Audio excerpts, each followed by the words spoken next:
Assalamualaikum, sobat channel Rifki Albani.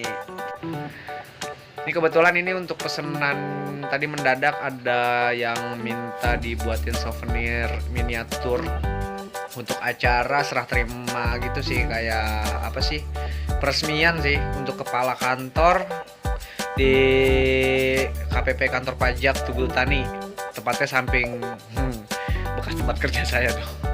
Kementerian Perdagangan RI, Tugu Tani, sampingnya persis. Ya, itu di situ. Nah, ini ada 18 pasang, berarti 36 piece ya.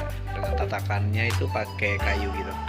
Ya teman-teman, gimana keseruannya? Ya, kita saksikan terus cara proses pelukisan miniatur ondel-ondel dengan bahan material casting plaster plus resin. Jadi udah casting plaster, dalamnya kita lapis resin. Oke, jangan lupa di subscribe ya. Subscribe. Karena subscribe gratis.